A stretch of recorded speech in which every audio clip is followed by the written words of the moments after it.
저작권 하면 뭐가 떠오르세요? 당연히 창작자의 권리를 지켜주는 좋은 제도, 뭐 이런 거겠죠? 근데요, 만약에 그 시작이 완전 정반대였다면 어떨까요? 사실 저작권은요, 작가를 보호하려고 만든 게 아니었어요. 오히려 위험한 생각들을 통제하고 돈을 독점하려는 어떤 권력의 욕망, 바로 거기서 태어났다는 거죠. 자, 이 놀라운 이야기 속으로 한번 들어가 보시죠. 이 모든 이야기의 출발점은 바로 15세기에 있었던 구텐베르크의 인쇄술 발명입니다. 이게 정말 대단한 거였죠. 지식을 소수가 독점하던 시대에서 누구나 지식에 접근할 수 있는 시대로 넘어가는 말 그대로 계몽의 빛이었어요. 그런데 빛이 있으면 그림자도 있는 법이잖아요? 당시 권력을 쥐고 있던 교회나 국가 입장에서 보면요, 이건 체제를 통째로 뒤흔들 수 있는 진짜 끔찍한 위협이었던 겁니다. 자, 바로 여기서부터 시작되는 겁니다. 이 인쇄물이라는 폭발적인 힘을 과연 누가 손에 줄 것인가? 이걸 둘러싼 아주 거대한 싸움이 말이죠. 생각해보세요. 그 전에는 책 한 권 만들려면 사람이 일일이 손으로 베껴 써야 했어요. 그러니까 책은 정말 귀한 보물이었죠. 그런데 인쇄기가 등장하면서 상황이 완전히 바뀐 겁니다. 아이디어가, 사상이 마치 들불처럼 순식간에 번져나갈 수 있게 된 거예요. 권력자들 입장에선 어땠을까요? 그 불, 어떻게든 꺼야만 하는 재앙처럼 보였겠죠. 그래서 권력자들이 이 인쇄를 통제하려고 처음엔 어떤 시도들을 했을까요? 근데 여기서 진짜 재미있는 포인트가 있어요. 처음부터 무슨 위험한 사상을 막겠다 이런 거창한 목표가 아니었다는 거예요. 그보다는 훨씬 더 현실적인 문제, 바로 돈과 권력에 관심이 많았습니다. 자, 초기에 이 특허라는 게 어떻게 변해갔는지 한번 보세요. 1469년 베네치아에서는요, 요하네스 데스피라라는 인쇄업자에게 인쇄 기술 자체에 대한 5년 독점권을 줍니다. 기술에 대한 독점이었죠. 그러다가 1486년에는 마르크 안토니오 사벨리코라는 작가가 쓴 베네치아 역사라는 책에 대한 특허를 줘요. 기술에서 책으로 대상이 바뀐 거죠. 그리고 결정적으로 1557년 잉글랜드에서는 아예 스테이셔너스라는 출판업자 조합, 그러니까 길드한테 출판 시장 전체를 독점하라고 권한을 줘버립니다. 점점 독점의 규모가 커지는 게 보이시죠? 이게 바로 스테이셔너스 저작권이라고 불리는 건데요. 여기서 진짜 중요한 걸 짚고 넘어가야 해요. 이건 우리가 생각하는 것처럼 작가를 위한 법적인 권리가 아니었어요. 그냥 그 스테이셔너스라는 길드 회원들끼리 우리만 책 찍어서 돈 벌자고 만든 아주 폐쇄적인 그들만의 사업 규칙이었던 겁니다. 그러니까 말이죠. 왕실하고 이 스테이셔너스 길드 사이에 아주 기가 막힌 거래가 성립된 겁니다. 서로 윈윈하는 거죠. 왕실은 뭘 얻었을까요? 골치 아픈 반체제 서적이나 이단 서적들을 알아서 검열해줄 언론 경찰을 얻은 거예요. 그럼 스테이셔너스는요? 그 대가로 모든 인쇄와 출판을 독점해서 어마어마한 돈을 벌 수 있는 권리를 받은 거죠. 결국 자기들 이익을 지키려고 기꺼이 국가의 검열관 노릇을 자취한 셈입니다. 자, 근데요, 이 시스템이 그냥 서류상으로만 존재했던 게 아닙니다. 지금부터는 이 통제 시스템 뒤에 숨겨진 정말로 잔혹하고 폭력적이었던 현실을 들여다볼 거예요. 이야기가 조금 더 어두워집니다. 2637년에 남은 이 성실청 포고령을 보면 정말 숨이 척 막힙니다. 규칙들을 한번 볼까요?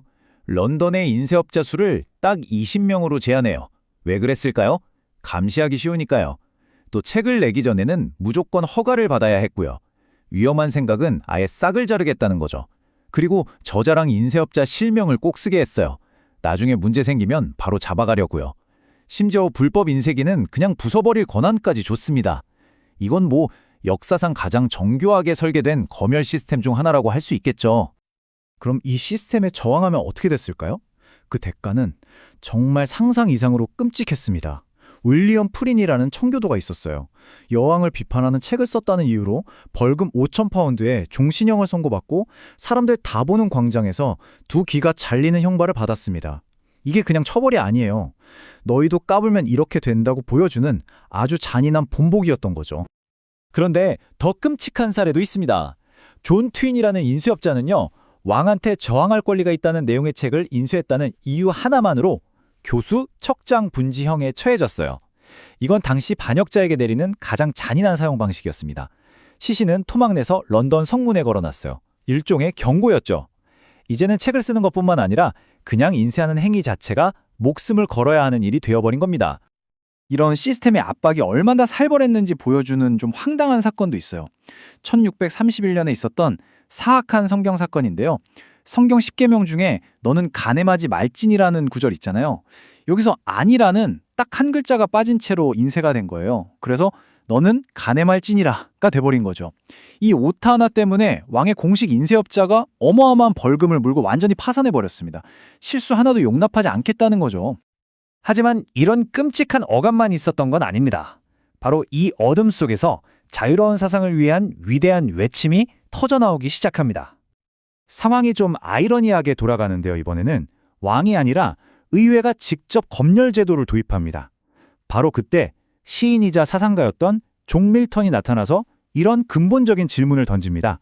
과연 책을 죽이는 것이 사람을 죽이는 것과 같은가? 이 질문에 대한 그의 답은 바로 아레오파지티카라는 책자였습니다.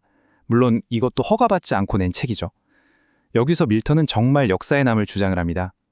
다른 모든 자유보다도 내 양심에 따라서 자유롭게 알고 말하고 또 논쟁할 자유를 달라. 이게 바로 진실과 거짓이 서로 자유롭게 경쟁하다 보면 결국 진실이 이긴다는 그 유명한 사상의 시장 개념의 시작이었습니다. 자, 이제 드디어 이 이야기의 가장 놀라운 반전, 클라이맥스로 넘어갑니다. 그토록 견고해 보였던 검열 체제가 어떻게 무너졌을까요? 그리고 그 잿더미 위에서 어떻게 우리가 아는 저작권이 우연히 태어나게 됐을까요? 이건 정말 혁명이라고 부르기엔 좀 허무할 정도의 우연이었습니다. 한번 보세요.